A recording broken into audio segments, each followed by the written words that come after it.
This year I completed about 14 art journals, 12 mini journals, and 2 daily art journals. So let's just say I've made a couple of pages, okay? But there are a few that really stood out to me and truly made an impact not only in my own life, but just in my artistic style.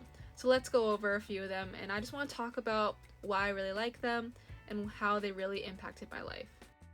It's the end of the year and we're reflecting on the things that we've done the most. For me, it's been art. And the main reason I'm doing this recap is kind of just to reiterate and to prove that if you make something every day, you can get a lot of stuff out of it.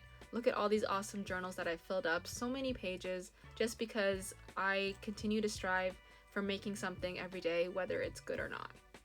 So here's some of my mini journals. Here's the favorite pages that I have with them. I'm not going to dive into all of them really deeply just because for time's sake. But as you can see, there's a lot of just bursts of color on these pages. I really like to dive into that. It's something that I've really taken into myself as my own. Like, I need to embrace color, otherwise I will explode. So I need lots of color in all of my art. And something that I've really explored this year and I really want to explore in the future is just using visual narratives, so telling a story whether it's with words or even without words.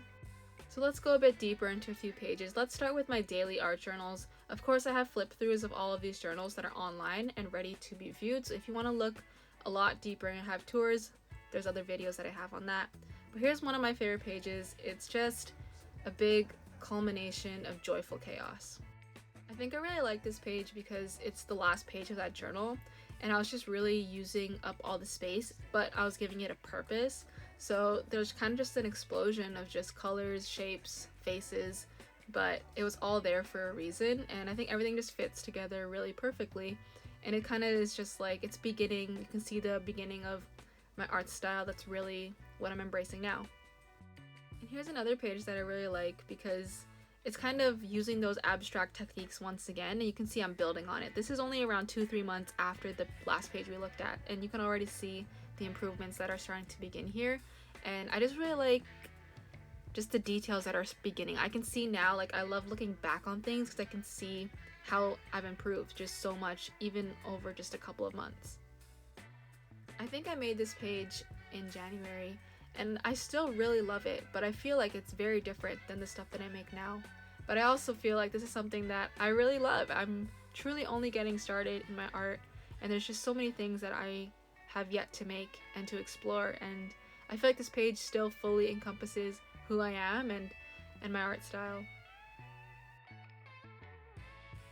I really love this page because I feel like I'm really, one, being vulnerable in my art and where I am, and also just feeling like it's working, because I feel a lot of the times with my art I'm just talking about how I make mistakes and I embrace it, but making pages like this, it kind of feels like I'm actually making stuff that I really like to make, and it feels like I've learned enough to be able to make the conscious decisions to make things that I can actually be proud of.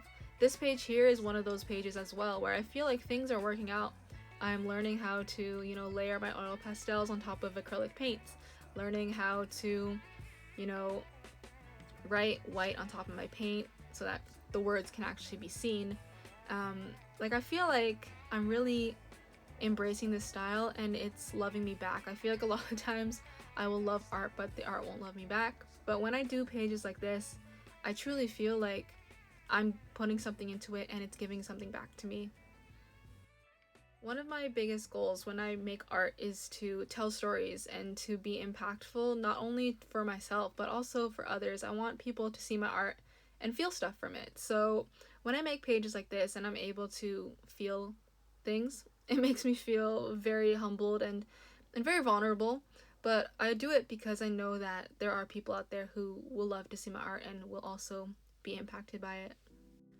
This is one of the last pages I've made this year, and I find that it truly sums up what I want to do with my art. I want to follow joy, and I want to make cool things, and I hope that it expresses that to all of you as well. An honorable mention, one of my individual pieces that was my favorite this year was a piece that I made for Spooky Show.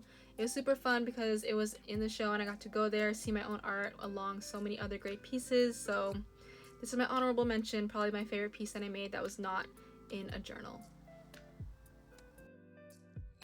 So there is my 2023 art recap. I hope at least one of my pieces can be inspirational for you. I hope you take my advice and make 1 page a day, because those pages add up, and next thing you know, you will also have 14 art journals completed like I did. Whether you have just stumbled upon this channel or if you've been with me for a while, I just want to thank you for your continued support of my art. I truly don't really know what's in store for us in the future, but I'm very excited about that. So let's continue to grow together. Thank you for watching, and I'll see you in the next video.